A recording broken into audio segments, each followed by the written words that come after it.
अस्सलामुअलैकुम। Straight talk में खुश आमदीद। आपके साथ मैं हूं आयशा बख्श। मशहूर बिजनेस टाइकून मलिक रियाज को ज्यादा शोहरत उस वक्त मिली जब मुशर्रफ दौर में इख्तिदार के गलियारों में उनका दखल शुरू हुआ। मुशर्रफ दौर के आखिरी अहद में होने वाली सियासी डील्स हों, 2008 के इंतखाबात के बाद पीपल्स पार्टी और नून लीग के माबैन होने वाली डील्स हों, विफाक और सूबों में पावर शेयरिंग फार्मूला हो, धरनों को उठाने के बंदोबस्त की इत्तलात हों, इन तमाम मामलात में मलिक रियाज का नाम सामने आता रहा। 2008 में बनने वाला सियासी सेटअप मलिक रियाज के मामलात के लिए काफ़ी साजगार दिखाई दिया, मगर जब वकला तहरीक, सियासी जमातों, मीडिया और सिविल सोसाइटी और उस वक्त के आर्मी चीफ अशफाक परवेज कियानी की मुदाखलत से बहाल हुए, उस वक्त के चीफ जस्टिस इफ्तिखार चौधरी के तहत अदालतों में बहरिया टाउन के मामलात सामने आने लगे, तो 2012 में मलिक रियाज इफ्तिखार चौधरी के बेटे अरसलान इफ्तिखार का स्कैंडल सामने ले आए। मलिक रियाज का इल्जाम था कि अरसलान इफ्तिखार को करोड़ों रुपए दिए गए और उनके गैर मुल्की दौरे भी स्पॉन्सर किए गए। चीफ जस्टिस इफ्तिखार चौधरी की रेपो को अरसलान केस के बायस काफ़ी नुकसान हुआ। मलिक रियाज खुद ये इतराफ़ करते रहे हैं कि इस मुल्क में फ़ाइलों को पहिए लगाना पड़ते हैं। 2014 के धरने और उनके मुहर्रिकात अब इस मुल्क की तारीख में दर्ज हो चुके हैं। मुबैना तौर पर उस वक्त के वज़ीर आज़म नवाज शरीफ के पास इस्तीफ़ा लेने मलिक रियाज को ही भेजा गया। 2018 में जब इमरान खान के साथ नए हाइब्रिड निज़ाम की बुनियाद डाली गई तो तसव्वुर किया गया कि शायद अब निज़ाम पहले की तरह मलिक रियाज को सपोर्ट फराहम ना करे। सुप्रीम कोर्ट ने बहरिया टाउन कराची में बदउनवानी के इल्जामात पर मलिक रियाज पर 460 अरब रुपए का जुर्माना भी किया, मगर फिर 190 मिलियन पाउंड से अलकादिर यूनिवर्सिटी तक और बुशरा बीबी को मिलने वाले तहाइफ की खबरें ज़बाने ज़द-ए-आम होने लगीं। मलिक रियाज की सिस्टम पर पकड़ की मिसाल इससे भी वाज़ेह होती है कि इमरान खान को जब तहरीक अदम एतमाद ने अपनी हुकूमत बिल्कुल खात्मे के करीब पहुंचती दिखाई दी तो उन्होंने हर दरवाज़ा बंद होने के बाद मलिक रियाज की ही मदद हासिल करने की कोशिश की। यूँ ये मिसालें साबित करती हैं कि सियासी हुकूमतें हों या हाइब्रिड निज़ाम, आज़ाद अदलिया हो या गैर जानिबदार इदारे, मलिक रियाज को बहैसियत मजमूई निज़ाम कोई नुकसान ना पहुँचा सका। अब नैब एलामिया में कहा गया है कि प्रॉपर्टी टाइकून मलिक रियाज और दीगर अफराद के खिलाफ धोखाधड़ी और फ्रॉड के कई मुकदमात ज़ेरे तफ्तीश हैं। अवाम बहरिया टाउन के दुबई प्रोजेक्ट में सरमायाकारी ना करें, सरमायाकारी करने वाले मनी लॉन्ड्रिंग के जुमरे में आएंगे। इस एलामिये के रद्द-ए-अमल में मलिक रियाज का कहना है कि नैब की प्रेस रिलीज ब्लैक मेलिंग का नया मुतालबा है, मगर वो ना तो किसी के खिलाफ गवाही देंगे ना ही किसी के खिलाफ इस्तेमाल होंगे। उनका यह भी कहना है कि मैं जब्त कर रहा हूँ लेकिन दिल में एक तूफान लिए बैठा हूँ, अगर ये बंद टूट गया तो फिर सबका भरम टूट जाएगा। ये मत भूलना कि पिछले 25-30 सालों के सबके राज सबूतों के साथ महफूज हैं। ऐसे सवाल यही है कि पूरे पाकिस्तानी निज़ाम को मोम की नाक की तरह मोड़कर अपने मफादात पूरा करने वाले मलिक रियाज के खिलाफ क्या ये निज़ाम अब की बार वाकई डट कर खड़ा हो पाएगा? इसी पर पैनल से गुफ्तगू रहेगी। पैनल में हमारे साथ हैं शहजाद चौधरी, जैगम खान, रजा रूमी और इफ्तिखार अहमद साहिब। प्रोग्राम का सवाल आप सभी के लिए। मलिक रियाज, नैब एलामिया, हुकूमत का सख्त मौक़िफ़, रियासत भी माफियाज के खिलाफ सरगर्म, क्या अब भी मलिक रियाज के पास सिस्टम को पहिया लगाने की गुंजाइश मौजूद होगी? इफ्तिखार साहब, दहाइयों की तारीख़ है, ये कोई ऐसी बात नहीं किसी के इल्म में ना हो, करीबन सभी के इल्म में सब कुछ होगा, मगर जो नैब ने एलामिया दिया है, मलिक रियाज का जो रद्द-ए-अमल है और जो हुकूमत की तरफ से भी आज के बयानात हैं, ये करप्ट निज़ाम का एक इस्तिआरा है हमारे मुल्क में। क्या अब की बार वो पहिया लगा पाएंगे? मुझे अगर आप इजाज़त दें तो मैं शुरू करूँगा मलिक साहब के का जो थ्रेट है जो उन्होंने दिया कि वो तमाम राज़ों को अफशा कर देंगे। मेरा मुतालबा मलिक रियाज से है कि आइए मलिक साहब इस मर्रे पर उन लोगों के नाम आप डिक्लेयर कर ही दें। वो आवाम के दोस्त तो हो नहीं सकते। अगर उन्होंने खरबों रुपया अरबों रुपया आपसे कमाया है, खाया है, तो वो जाने और आप जाने। और अगर आपने ये फैसला कर ही लिया है कि अपने कपड़ों के साथ उनके कपड़ों के ऊपर भी हाथ डालना, तो ये तो होना ही था। जब माफियाज़ की जंग होती है तो माफिया ऐसा ही रोल प्ले करते हैं। असल में आपका रद्द-ए-अमल जो है वो इस बिना पे आया है कि आपने दुबई में जो प्रोजेक्ट शुरू किया उसके बारे में जो नैब ने ये कहा कि जो वहाँ पे सरमायाकारी करेगा उसको उन पाकिस्तानियों को ये साबित करना पड़ेगा कि उनके पास रकम ये कैसे आई और ये रकम किस तरीके से दुबई में गई जहाँ पर आपके प्रोजेक्ट के अंदर वो ख़रीदना चाहते हैं प्लॉट। ये है ना बात। तो आइए फिर खेलते हैं। और मेरी तो सारी उम्र की ख्वाहिश ये थी कि कभी अशराफिया के इन लोगों के दरमियान आपस में फूट पड़े और ये खुल के बात करें कौन कितना लूट गया, किसने कैसे लूटा। और जिसने भी इस लूट मार में शिरकत की, खा वो सर्विंग थे, खा वो नॉन सर्विंग थे, खा वो सिविलियन थे, पावर में थे या पावर में नहीं थे, तमाम वो तरक्याती महकमा जात जिनके बारे में इस इल्ज़ाम तराशी किए जो बकौल मलिक साहब के जामशोरों, मरी, कराची, लाहौर, तमाम ये अदारे जो नक्शे पास करते हैं, जो परमिशन देते हैं हाउसिंग सोसाइटियाँ बनाने की, इन सब को भी वैसे ही गिरफ्तार किया जाए जैसे अगर मलिक साहब को गिरफ्तार किया गया, अगर मलिक साहब पे हाथ डाला गया तो इनको भी शामिल किया जाए, क्योंकि ये माफिया का पार्ट एंड पार्सल हैं। ये पाकिस्तान में जो लूट मार है ये एक शख्स तो नहीं कर सकता, मैं लूट मार नहीं अकेला कर सकता जब तक मेरे साथ कोई मिला ना हो। तो जो मिले हुए हैं वो भी उतने ही मुजरम हैं जितना मुजरम आज का ये जो अलामिया है बताता है मुझे नैब का। खुद मेरा नैब से सवाल है, बहुत जल्दी ख्याल आया मोहतरम आपको कि ये आदमी अच्छा नहीं है, ये आदमी धोखा कर गया। तो साहब नैब तो पहले भी उन्हें सुप्रीम कोर्ट से जुर्माना व नैब ही मामला लेकर, तो जुर्माने वाली कहानी भी बड़े मजे की है ना, उस पे भी स्टेज मौजूद है, वो भी बड़े मजे की कहानी है। वो 6000 एकड़ जमीन 460 अरब रुपए में दे दी, मालियत तो उसकी 700 अरब रुपया। जो जुर्माना किया गया वो दिखाया गया ना लोगों को कि हम इंसाफ कर रहे हैं, तो उस जुर्माने में कितनी किस्तें अदा हुई वो भी हमें बताया जाए ना कहाँ से। और ये एक नया खेल जो चल रहा है, जो बरतानिया ने किसी और मुकदमे में पैसे बरामद किए, वो कहाँ गए, लिफाफे में गए, लिफाफे की वजह से एक साबिक प्राइम मिनिस्टर 14 साल की जेल चला गया। ये बात नहीं है। मैं आपसे आज बहुत मुतासर हुआ हूँ मलिक साहब। अच्छा मलिक साहब, आप बहुत बहादुर हैं और आपके ये लफ्ज़ अल्फाज मुझे बहुत इंस्पायर कर रहे हैं कि आपको बाज़ औक़ात वादों की तकमील में तातल पैदा किया गया और आपने डट के मुकाबला किया, सही हो गया। मगर एक गवाही की जिद की वजह से आपको बैरून मुल्क जाना पड़ा और आपने कहा कि मैं अब गवाही नहीं दे रहा और दबाव हो गया, लेकिन दिल में एक तूफान लिए बैठा हूँ। आइए उस तूफान को अवाम के साथ शेयर करें। अगर और आपने ये कहा अगर ये बंद टूट गया तो फिर सबका भरम टूट जाएगा। टूटने दो भरम। ऐसे तमाम करप्ट लोगों का, ऐसे तमाम माफियाज का जो इस मुल्क में चिपके हुए हैं। ये तो एक केस है ना, ये तो सिर्फ एक कोई केस है ठीक हो जमीनों का। नहीं रुको, आप भी ना, बाकी भी लोगों ने पता नहीं क्या बोल रहा। मुझे मौका मिला आज, मुझे तो एक चैलेंज दिया है मलिक साहब ने। मैं मलिक साहब का शुक्रगुजार हूँ।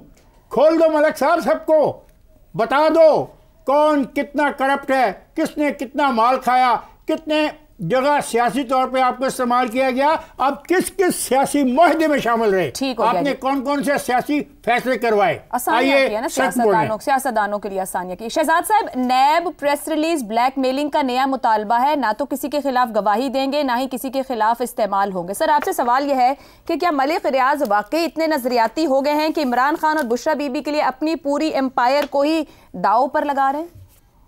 नहीं, मेरा ख्याल है अगर दाव पे लगाना चाहते तो जब ये 190 मिलियन पाउंड का जो केस चल रहा था इमरान खान पे, तो अदालत में उस वक्त उनको पेश होना चाहिए था ना। वो आते और कहते कि मैं गवाही देना चाहता हूँ इसके अंदर 190 मिलियन के अंदर, क्योंकि असल जो मरकजी किरदार है सारे खेल का वो तो मलिक रियाज साहब है ना। और हैरानगी की बात है कि हमारा निज़ाम इंसाफ जो है वो मलिक रियाज को कटहरे में नहीं ला सका। उनसे ही पूछ लेते, इधर ही है, यहीं पे होंगे मुल्क इस दुनिया में, नहीं तो दुबई में होंगे, पाकिस्तान में नहीं है तो दुबई में होंगे, वहां से ले। तो वो ला के क्यों नहीं उनसे पूछा कि ये मलिक साहब ये 190 मिलियन का जरा मसला तो हल कर दें, ये आपका पैसा था, कहां से गया था, कैसे ले गए आप वहां पे, ये अनएक्सप्लेन्ड वेल्थ कैसे बन गई वहां पे जाके। ये भी तो सवाल पूछना चाहिए ना कि 190 मिलियन पाउंड आप ले गए। असल में कहा जाता है कि 190 मिलियन नहीं है, असल रकम जो वो ले गए थे यहाँ से 500 मिलियन पाउंड है। और ये मसला 2018 से पहले का है, ये पैसा 2018 से पहले का जा चुका था वहां पे। तो ये कैसे गया, इसके ऊपर कोई टैक्स दिया नहीं दिया, जो तो बाद में 2019 में जाके एनसीए ने इसको डिटेक्ट किया और वो रिपोर्ट हुआ कि एक प्रॉपर्टी के सिलसिले में वो हमने कुछ खरीदी है, बेची है, ये वो, और वो प्रॉपर्टी के ऊपर भी सवालात फिर उठना शुरू हो गए। वो हमारे यहाँ को थोड़ा शोर मचा यहाँ पे, लेकिन फिर वो खामोश हो गया। देखिए, मलिक रियाज हो या कोई और साहब हो, हमारे आपको पता है कराची बिल्डिंग कंट्रोल अथॉरिटी जो है, उसके अंदर भी Karachi building control authority Sindh की है, कराची की है, वहां पे भी कहते हैं कि कोई चीज काम करना हो और उसके 3-4 ऐसे किरदार, उनका नाम मुझे भी इस वक्त याद नहीं आ रहे, कि वो सिस्टम के लिए पैसा देना होता है। सिस्टम वहां पर भी मौजूद है कराची बिल्डिंग कंट्रोल अथॉरिटी के ऊपर। तो हर जगह पे हमारे यहाँ सिस्टम है, वहां पे वाटर टैंकर का सिस्टम है, यहाँ पर कुछ और सिस्टम है। यहाँ पर आपको देखिए ना, वो लोग ले जाते हैं उठा के एरिया में, जो पहले हमारा ये एरिया होता था, वहां पर यहाँ कोई कानून नहीं था, तो ट्राइबल एरिया के अंदर, ट्राइबल एरिया में फिर आपसे भत्ता लिया जाता था। फिर एमक्यूएम ने कितनी देर ये काम चलाया कराची के अंदर। तो इस सिस्टम तो चल ही रहा है, हमारा पाकिस्तान का पूरा निजाम सिस्टम पे है। अब सुनते रहिए, मलीर की कितने 100 या कितने हजार अरब जमीन थी, जो कि एकड़ जमीन थी, जो कि मलिक रियाज के नाम चली गई, और कैसे चली गई। यानी पाकिस्तान पीपल्स पार्टी के नीचे, आंख के नीचे ये मामला हो गया, और वो सब कुछ हो रहा है, ट्रांसफर्स हो रही हैं, सब कुछ हो रहा है, और पाकिस्तान पीपल्स पार्टी जो सिंध की हुकूमत है उसको पता ही नहीं चला कि वो क्या रहा है। अजीब सी बात लगती है ना। तो वहां से मामला शुरू हुआ। उसके बाद आगे आ जाइए, वहां पर 500 मिलियन पाउंड जाता है लंदन में, और एक खास प्रॉपर्टी को खरीदने के लिए उसको डबल कीमत पे खरीदा जाता है। वो प्रॉपर्टी भी फिर हुकूमत बरतानिया, एनसीए जो है वो हथिया लेता है, क्योंकि वो बिक गई, और वो एक्सप्लेन नहीं कर पाए कि ये पैसा मैं कहां से लेके आया था। और फिर उसकी डील होती है कि 500 मिलियन के बजाय आप 190 मिलियन जो है वो आप हुकूमत पाकिस्तान को वापस कर दें।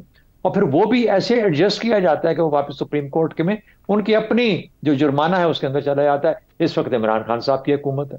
तो मुझे बताइए, कोई हुकूमत या कोई पार्टी या कोई टाइम ऐसा है जिसे मलिक रियाज साहब के पहिए नहीं लगे हुए थे? पहिए असल में वो लगाने की गुंजाइश उनके पास, उन्होंने 25 करोड़ आवाम के नीचे पहिए लगाए हुए हैं। हम हैं जो कि किसी के काबू में किसी जगह नहीं आ रहे। हमें उन्होंने ऐसा धक्का दिया हुआ है कि उन पहियों के ऊपर सारी कौम घूमती जा रही है।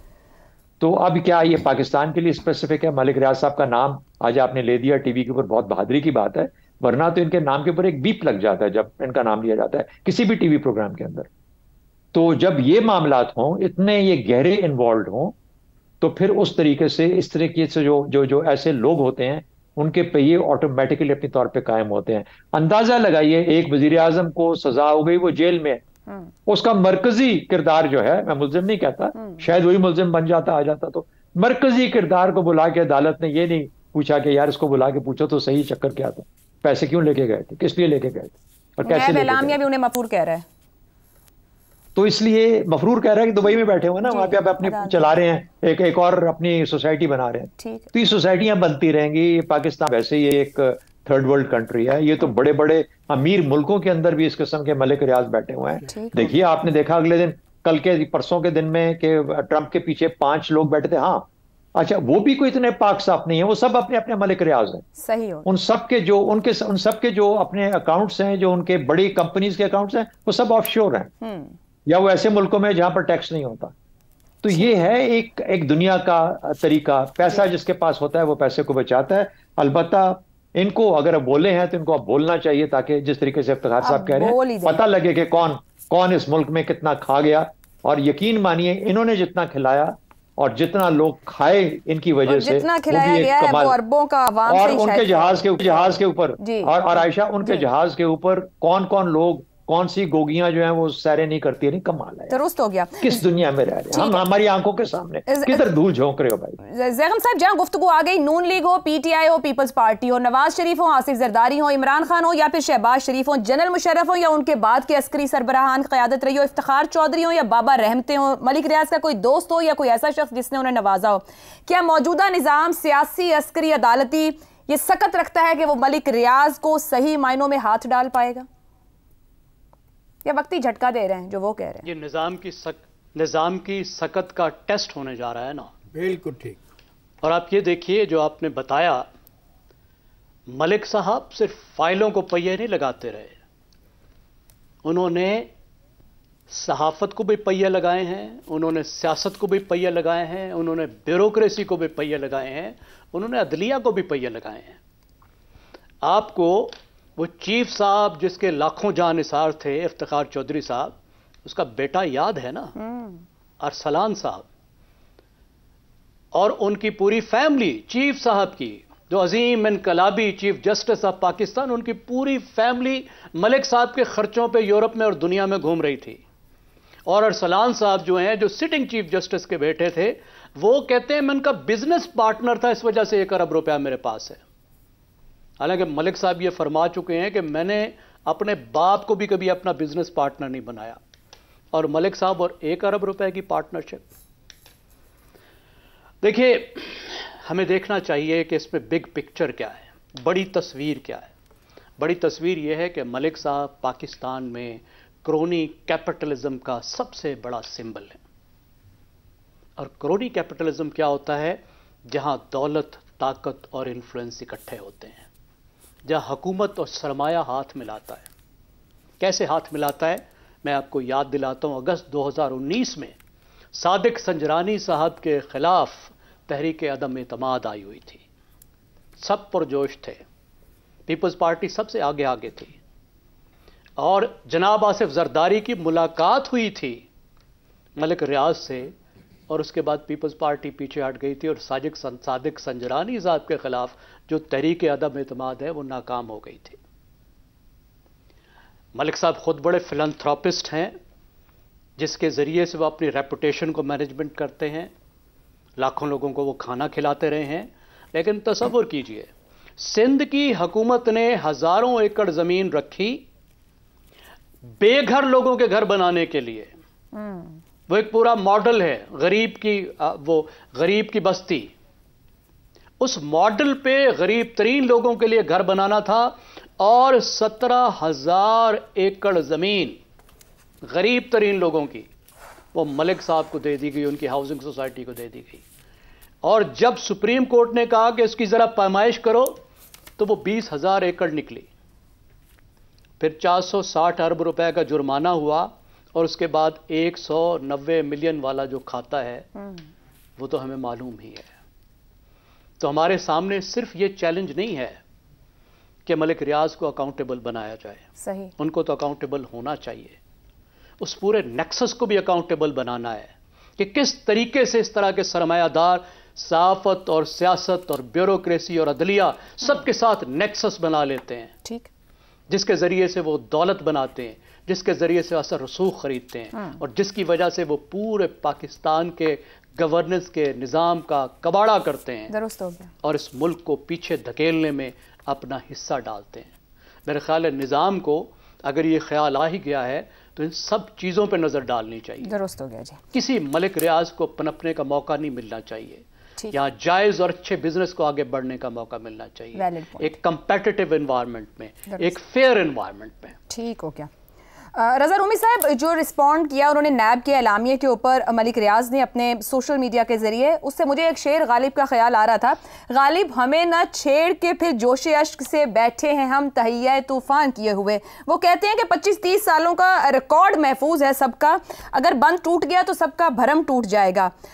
यकीनी तौर पर वो दुरुस्त कह रहे हैं, वो पहले भी ऐसी बातें कर चुके हैं, कुछ ना कुछ सामने भी आता रही। मौजूदा सेटअप में भी ऐसे ताकतवर लोग मौजूद हैं कि जिनका भरम टूट सकता है क्या? जी आयशा, देखिए बात यह है कि भरम बिल्कुल मौजूदा सेटअप क्या, पूरी 25-30 साल की तारीख है। कोई मलिक रियाज आज का कोई जो है किस्सा तो नहीं है ना, ये तो एक वक्त क्या बोलते हैं कि बरसों जो है परवरिश करता है, हादसा एकदम नहीं होता। तो मलिक रियाज साहब को बनाया किसने है? देखिए ना, ये सवालात यहाँ पे बड़ी बात हुई। मैं मुकम्मल मुत्तफिक हूं इफ्तिखार अहमद साहब से, मेरे सीनियर और मेरे क्या उसे बोलते रहनुमा हैं, कि अब वो बताएं, वो अपने अश्क छुपाएं ना छुपाएं, बल्कि खुल के बोले कि किस किस ने किस मकाम पर उनसे फायदे लिए और कैसे उन्होंने फायदे दिए, चाहे वो सियासतदान हो या वो गैर सियासी लोग हों। और आयशा, हकीकत ये है कि ये मलिक रियाज एक फिनोमिना है जो कि हमारी रियासत ने, हमारे पॉलिटिशियंस ने और हमारी एस्टेब्लिशमेंट ने क्रिएट किया और उससे मतवातिर फायदा उठाया, चाहे वो धरने में पैसे देने हो, सियासी जोड़ तोड़ करना हो, एमएनए सेनेटर्स को खरीदना हो, किसी और वजह के लिए जो है वो इस्तेमाल करना हो। मलिक रियाज को भरपूर इस्तेमाल किया करे। ये भी एक प्रोजेक्ट है, मैं आपको बताऊं कि जो कि उल्टा गले पड़ गया है। बहुत प्रोजेक्ट्स पाकिस्तान में गले पड़े हैं, पिछले 30-40 साल की तारीख उठा लीजिए, मलिक रियाज भी एक ऐसे ही प्रोजेक्ट है। यानी कि उल्टा आज जो उनके बनाने वाले थे उन्हीं को वो पै गए हैं बकौल शख्स पंजाबी, कि मैं ख्याल हूँ किसी और का, मुझे सोचता कोई और है, सरे आईना मेरा अक्स है, पसे आईना कोई और है। तो अब आयशा जी ये उनको देखना होगा जो बनाने वाले हैं। क्रोनी कैपिटलिज्म का जिक्र किया, क्रोनी कैपिटलिज्म भी ऐसे नहीं होता, वो भी पूरी की पूरी रियासत, ब्यूरोक्रेसी, सब रजिस्ट्रार के दफ्तर, tehsildar, patwari, system, chief minister, president, prime minister, हर कोई इन्वॉल्व होता है इन सब को बनाने में। चाहे ये एक पार्टी का घर हो लाहौर में, चाहे ये फरा गोगी की सैरें हो, या वो 190 मिलियन पाउंड का लिफाफा हो, या और ये सारों के हाथ रंगे हुए हैं। Unfortunately Malik Riaz has a point, क्योंकि उसकी वजह यह कि अगर आप सच्ची में इस मुल्क में कोई एहतसाब करना चाहते हैं तो फिर आपको ये प्रैक्टिसेस कम करनी होगी। लेकिन नैब का जो स्टेटमेंट है वो खुश आइंद है, देर आयत दुरुस्त आयत।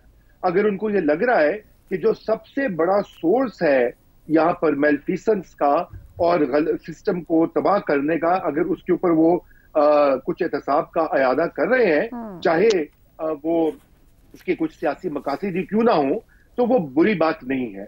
इसलिए मैं समझता हूं कि इसके ऊपर अब कार्रवाई होनी चाहिए और मलिक साहब आए और बताएं खुल के, वो जो ब्लैकमेल करना चाहते हैं जिसको, वो करें फिर, और फिर वो देखेंगे वो लोग, वो भी कोई कमजोर लोग नहीं है जिनको वो करना चाहते हैं। क्योंकि मैं आपको एक और अर्ज ये कर दूं कि यहाँ पर ये पिछले जो 1-2 सालों में हमने देखा इस मुल्क में जो इंतशार, सियासी बेयकीनी, इस सारों में भी जो मलिक रियाज साहब का रोल है वो भी फिर सामने आना चाहिए। लेकिन ना एक हद से आगे जब इस तरह के टाइकून जो हैं वो आके मुल्क की सियासत में, मुल्क में इंतशार फैलाने का बाइस बनते हैं, तो फिर उनकी पूछ के जरूरी है। ये नहीं हो सकता कि वो उनको माफ कर दिया जाए कि उन्होंने XYZ को फायदा पहुंचाया हुआ है, इसे लोग चुप करके बैठेंगे।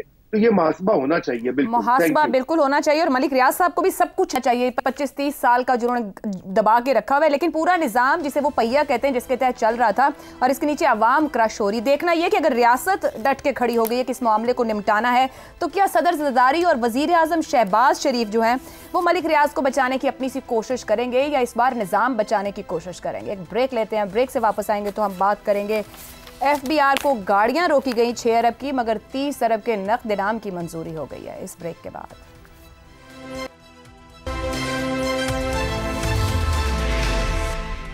प्रोग्राम में एक बार फिर खुश आमदीद। हुकूमत और अपोजिशन शाज़ो नादिर ही एक पेज पर होते हैं, और मौजूदा पार्लियामेंट में तो ये और भी ज्यादा मुश्किल काम है। मगर एक मामले पर हुकूमती और अपोजिशन अरकान यकजबान हो गए हैं।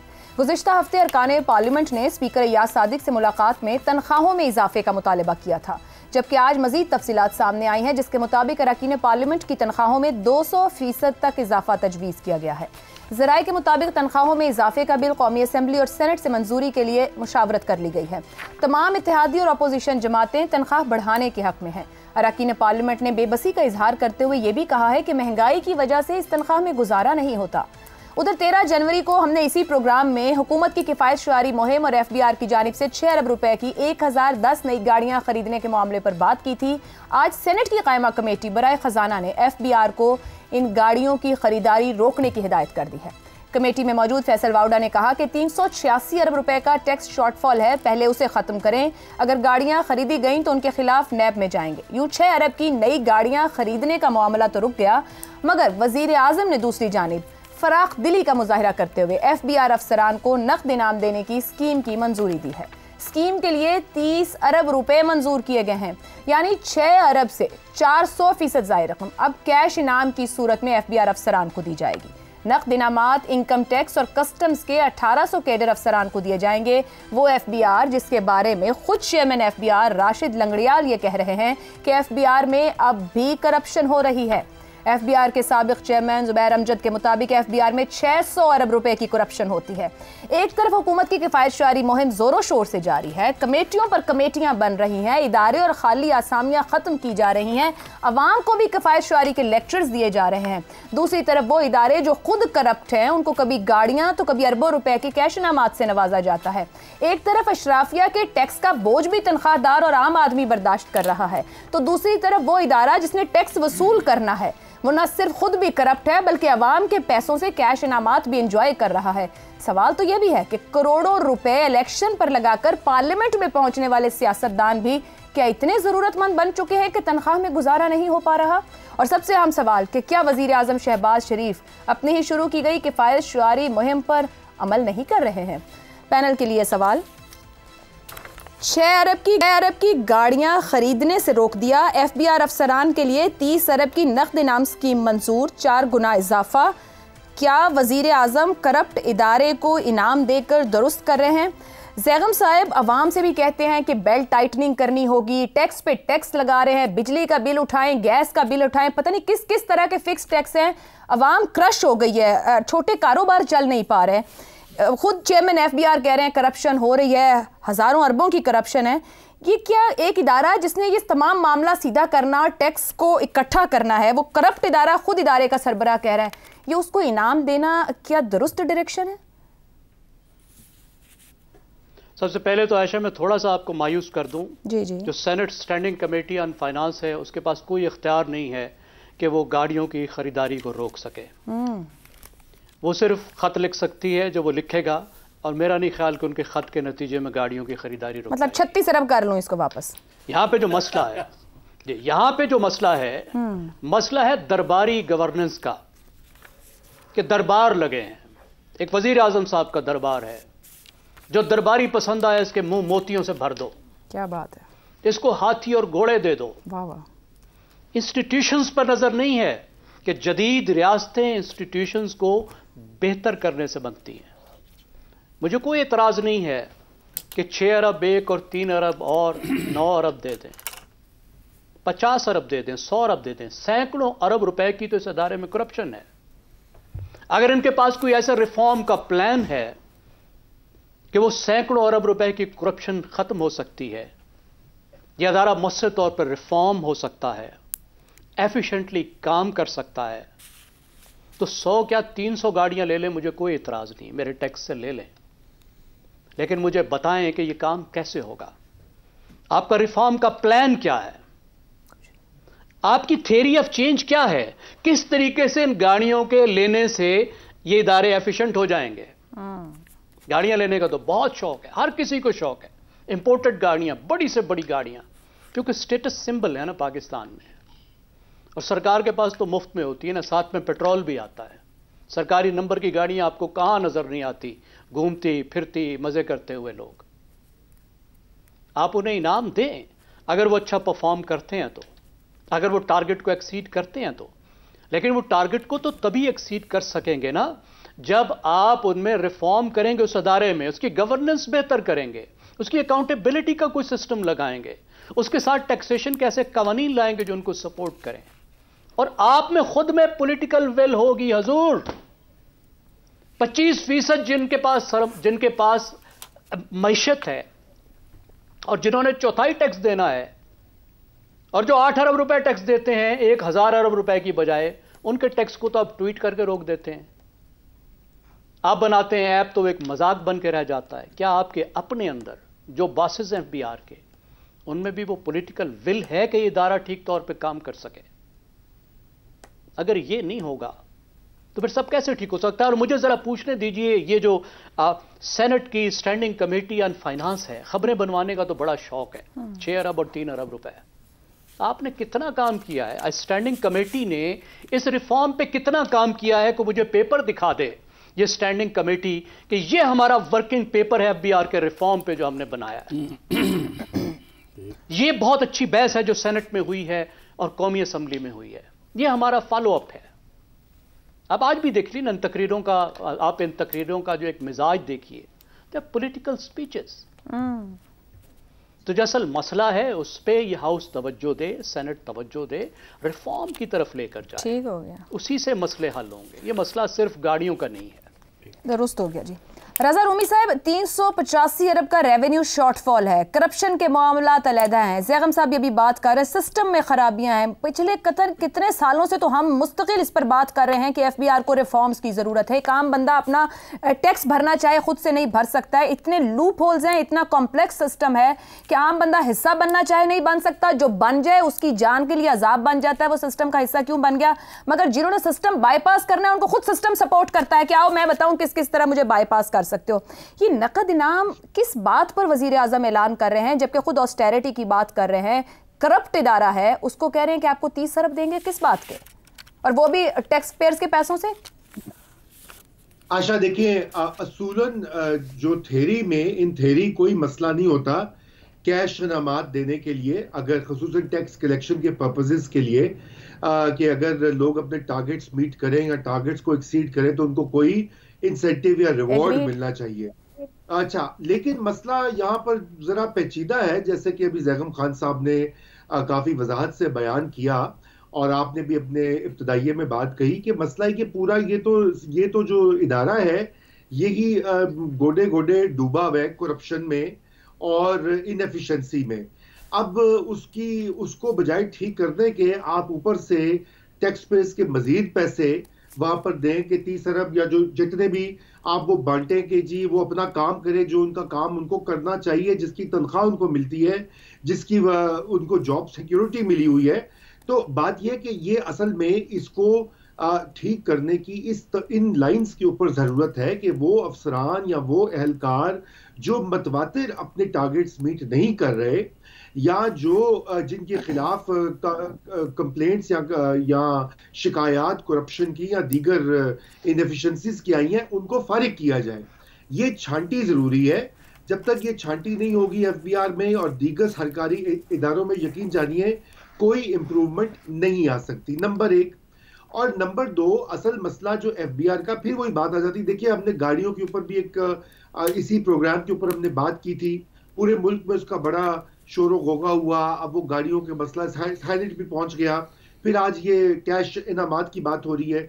असल जो चीज है, जो कि मैंने पहले भी उसका जिक्र किया था, कि पाकिस्तान में अरबों रुपए की, बल्कि अरबों डॉलर्स के फवायद दिए जाते हैं इस मुल्क की अशराफिया को और इस मुल्क के बहुत से ऐसे पावरफुल तबकात को, जिनका जिक्र अभी उसका एक टर्म क्रोनी कैपिटलिज्म का इस्तेमाल किया था जैगम खान साहब ने। इसका मतलब है कि वो माशी निजाम जो रियासत की एक्सेस और सियासी कनेक्शंस की बुनियाद के ऊपर आपको फवायद पहुंचाता है, उसमें बड़े बड़े सनतकार भी शामिल हैं, उसमें ये जो गाड़ियां बनाने वाले, सीमेंट बनाने वाले, एक्सपोर्टर्स, उसमें कुछ और ऐसी इंडस्ट्रीज जिनको सब्सिडीज मिलती हैं, टैक्स नहीं लगता, तो उनके ऊपर तवज्जो होनी चाहिए ना। उसका एक तखमीना था आज से 4 साल पहले का 17 अरब डॉलर का, अब वो तो और इंक्रीज हो गया होगा गालिबन वक्त के साथ।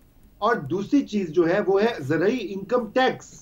ज़राई इनकम टैक्स से भी वो भी इस्तिस्ना हासिल है। जब से ये मुल्क बना है, किसी जो जिम्मेदार के ऊपर उसकी जो इनकम है ज़राई, उसके ऊपर टैक्स नहीं लगने देते। अभी IMF का डंडा आया तो वो कुछ थोड़ी बहुत एफर्ट हो रही है। जी, पंजाब में भी कुछ कवानीन बनाए गए अभी, पोचा पाची है, वो जब होगा तो देखेंगे। तो दूसरी चीज ये होगी एग्जेम्पशन। तीसरी चीज ये है कि जो ताकतवर माफिया जो कि इस पूरे मुल्क के निजाम को अपनी गिरफ्त में लेकर, और जिसका एक जिक्र आपने पहले अपने सेगमेंट में किया, क्या मलिक रियाज साहब का आप देखें ना, जो फवायद उन्होंने रियासत से उठाए हैं, उसके बदले में उन्होंने रियासत को क्या पे किया, जिससे वो प्रॉफिट से अपनी वो बेचते रहे हैं, बिल्कुल ठीक, फाइलें और जमीनें और क्या क्या। तो ये एग्जेम्पशंस खत्म करने की जरूरत है। क्या निजाम ये एग्जेम्पशंस खत्म कर पाएगा? रजा साहब, मुझे ब्रेक पे जाना है, ब्रेक से शहजाद साहब और इफ्तिखार साहब की राय आपके सामने रखेंगे। प्रोग्राम के आखिरी हिस्से में एक बार फिर खुशामदीद। शहजाद चौधरी साहब, हुकूमती अपोजिशन अरकान यक ज़बान हो गए और 200% तक इजाफा तय हो रहा है। ये तो नसीहतें तो आवाम के लिए थी कि कमर कस लें, हुक्मरान अपनी कमर कसने को तैयार नहीं है, जबकि कौमी असम्बली का इजलास, रोजाना का एक इजलास 6.5 करोड़ में है, 8 दिन से इजलास जारी। सब कुछ भी तो इन्हीं के लिए हो रहा है, इसके अलावा बहुत से मामलात हैं। हमारी डायरेक्शन ठीक है, तकरीर, नारा, रिफॉर्म्स की बात बहुत है, क्या पार्लियामेंट में बैठे लोगों को समझ आ रहा है कि पॉलिसीज ठीक हैं? अच्छा, ये मेरे ख्याल में सेनेट की किसी कमेटी के अंदर ये मामला उठाया ना, वाडा साहब का इंटरव्यू में देख रहा था आज, उन्होंने कुछ 6 अरब की बात की और गाड़ियां जी उस मामले के ऊपर बिल्कुल जी उस मामले के ऊपर। तो ये हमारी जो नेशनल असेंबली है जहां पर हमारे लोग मेंबरान बैठे हैं, बदकिस्मती से वहां इसकी आवाज नहीं आई। शायद वो इतना शोर है कि वहां पे इसमें आवाज दबती जा रही है। लेकिन उससे पहले चल रहा है वहां पर आजकल वो चल रहा है वहां पे। पहला सवाल और दूसरे सवाल के लिए सिर्फ एक दरमियान में शेर एक आ जाता है जो इन दोनों को कनेक्ट करता है। वो कहता है कि मीर क्या सादा है बीमार हुए जिसके सबब, उसी है तो अवतार लेकिन मैं अवतार कह देता हूँ मलिक रियाज के या बाकी लोग, उसी अवतार के लौंडे से दवा लेते हैं। असल में मसला तो FBR का बड़ा वाजे होकर राशिद लंगड़ियाल साहब ने खुद बयान कर दिया था। उन्होंने कहा था 1 खरब सालाना हम यहाँ से फिल्टर आउट कर देते हैं, खाया जाता है, पैसा जाया हो जाता है हमारे FBR के निज़ाम से। अच्छा, दूसरा उन्होंने ये कहा कि जो लोग हमें एडवाइस करते हैं वही हमें टैक्स नहीं देते, यानी जो उनके एडवाइजर्स हैं जो कि FBR को बेहतर करने की कोशिश करते हैं या मुख्तलिफ किस्म की एडवाइस देते हैं, वही सबसे बड़े जो कहते हैं कि उसको देने वाले टैक्स देने वाले नहीं। फिर 30% एक वजीर साहब थे, बल्कि सेक्रेटरी साहब, उनका अखबार में वो आया अगले दिन, 2 दिन पहले की बात है, कि उन्होंने कुछ एक प्रोजेक्ट था इंटरनेशनल जो कि नहीं चलने दिया। उन्होंने कहा 30% इसके अंदर से कट मिलेगा तो हम लेके चलेंगे। गालिबन चीन का या किसी और बैंक का, एशियन बैंक का था या किसका था, कोई प्रोजेक्ट था जो कि उन्होंने 30% उसके अंदर से कट मांगा। तो ये तो हमारा एक निज़ाम है जो कि चल रहा है। अब सवाल मुझे ये बताइए कि क्या हमारा जो नैब है या फॉर दैट मैटर जो FBR है, ये क्या वाकई में इंडिपेंडेंट अदारे हैं या इंडिपेंडेंट अदारे नहीं है? ज़ाहिर है रेवेन्यू के नीचे आता है, मिनिस्ट्री ऑफ रेवेन्यू के नीचे FBR, तो वजीर आजम का उनको इनाम देना तो बनता है। नैब को भी देना चाहिए मेरे हिसाब से तो वजीर आजम साहब को, क्योंकि उन्होंने भी बड़ा काम किया हुआ है। जितने लोग जिनके ऊपर किस किस्म का कोई इल्जाम होता है वो उसी को ही दोबारा और मल्टीप्लाई। जो अशरफियां बांटी जा रही हैं, ये जो रेवड़ियां बांटी जा रही हैं, ये कौन सा इकोनॉमिक मॉडल है? मुझे नहीं समझ आई आज तक। ये जो पैसा पाकिस्तानी अवाम का टैक्स में जो जमा आ भी रहा है थोड़ा बहुत, ये कैसे बांटा जा रहा है? और ये कौन सा उसमें अभिजीत बैनर्जी ने कोई मॉडल दिया, कोई डॉक्टर यूनुस का हमने फॉलो कर लिया, टॉमस पिकेटी की कोई चीज हमने पढ़ ली जिसने कहा कि यही तरीका है हमें अपनी गरीब अवाम को उठाने का, पॉवर्टी को कम करने का? क्या मजाक है? किस किस्म के, यानी हम सामने बैठ के हम सवाल डिस्कस करते हैं, पता नहीं लोगों के नाम किसी ने सुने भी हैं, पढ़े भी हैं, जाने भी हैं कि नहीं जाने, और सवाल हम शुरू कर देते हैं पाकिस्तान की मईशत के ऊपर और पाकिस्तान की गवर्नेंस के ऊपर। ये बदकिस्मती है हमारी। और देखिए ठीक है, चल रहा है, चलने दीजिए, खाम खा क्यों इनको हम बारहा तंग करें? ऐसे ही आज तक चलता आया, ऐसे ही चलता रहेगा। मेरा नहीं ख्याल कि हमारी आवाज से किसी को कोई फर्क पड़ता है। शहजाद साहब, बिल्कुल फर्क पड़ना चाहिए। इफ्तिखार साहब, ये कितने दिन हम इस तरीके से चलेंगे? ऊपर अभी क्रोनी कैपिटलिज्म की बात हुई, हमें साबिक चेयरमैन बता चुके हैं कि एक बार टैक्स निज़ाम बेहतरी कोशिश भी की गई तो नाम नहद अशराफिया ने मुजाहिमत की। अगर रियासत, अगर निज़ाम, अगर हुकूमत ऐसे नाम नहद अशराफिया के आगे बेबस होगा तो फिर हम कहाँ तक चल पाएंगे? ये हमारा प्रोग्राम बड़ा अच्छा हो गया। मुझे अब राशिद लंगड़ियाल साहब से भी मुतालबा करना है कि राशिद लंगड़ियाल साहब जिस तरीके से मलिक साहब ने इस बात का दावा किया है कि वो उन तमाम लोगों को एक्सपोज करेंगे जो पैसे की लूट मार में शरीक हैं या उन्होंने इनके लिए ख़राबी पैदा की, तो राशिद लंगड़ियाल साहब आपने कहा है कि 1 खरब का फ़राड हो रहा है, ये अब आपने कहा है। तो मैं आपसे मुतालबा करता हूं कि आप उस 1 खरब रुपए के फ्रॉड की तफसीलात से आवाम को भी आगाह करें, असेंबली को भी आगाह करें, सेनेट को भी आगाह करें। और एक बात और भी मुझे बताएं कि आपने कहा कि जिनको आप एडवाइज़र बनाते हैं, एडवाइज़र रखते हैं कि वो आपको ज़्यादा टैक्स कलेक्ट करने का तरीका क्या बताएंगे, वो भी धोखा दे रहे हैं। तो आज़रा करम राशिद लंगड़ियाल साहब, उनके नामों से भी हमें आगाही दे दीजिए। आज के इस दिन ये दोनों ही नेक काम अगर हो जाए तो अच्छा है। वो उनके बारे में बता देंगे, आप इनके बारे में बता देंगे, तो कम से कम हमें ये तो पता लग जाएगा कि अशराफिया के लोग जो हैं ये कहाँ कहाँ किस तरीके से पैसा जो है लूट रहे हैं। ये बहुत बड़ा आपका कारनामा होगा और ये बहुत बड़ी सर्विस होगी राशिद लंगड़ियाल साहब, अगर आप इन लोगों के बारे में मुझे आगाह कर दें। तो गुफ्तगू को यहाँ लाते हैं कि बिना एहतसाब के और बिना दुरुस्त डायरेक्टलिसिस के। जी शहजाद साहब कुछ कहना चाह रहे हैं? मैं कह रहा हूँ IT की वजीर है हमारी जी, ये खातून है, उनकी आज की स्टेटमेंट वो कहते हैं मुझे डिजिटलाइज कोई करने ही नहीं देता महकमा। जहां डिजिटाइज करना चाहते हैं वहां पे रोक दिया जाता है कि नहीं हमने नहीं करना। भाई अगर वो डिजिटाइज कर देंगे तो फिर ये जो गाड़ियां ले रहे हैं ये कहां से जाके हाथों से, गाड़ी तो चला के जानी पड़ती है ना। डिजिटल का मतलब होता है कि उधर बैठे बैठे कंप्यूटर के ऊपर सारे मसले हल हो गए। तो वो कहते हैं मुझे डिजिटाइज ही नहीं करने दे रही, पूरे यानी मिनिस्ट्रीज डिजिटाइज नहीं करने दे रही निजाम को। तो सर कितना हम सवाल है कि महकमे बताएंगे कि निजाम कैसे चलना है और हुक्मरानों ने क्या पॉलिसीज बनानी है। सर अगर वो डिजिटाइज कर देते हैं तो फिर ये पेट्रोल के पैसे, फिर ये गाड़ियां, ये लल्ले खत्म हो जाएंगे। एब्सोल्युटली। तो वन विंडो ऑपरेशन तो स्टार्ट ही हो जाना चाहिए कि पूरे निजाम को डिजिटलाइजेशन पे रह ही ना जाए कि किसने दस्तखत करने हैं और कब पहिए लगने हैं, तो फाइल निकलेगी तो मामला आगे बढ़ेगा। आज के प्रोग्राम से इतना ही, इजाजत दीजिए, अल्लाह हाफ़िज़।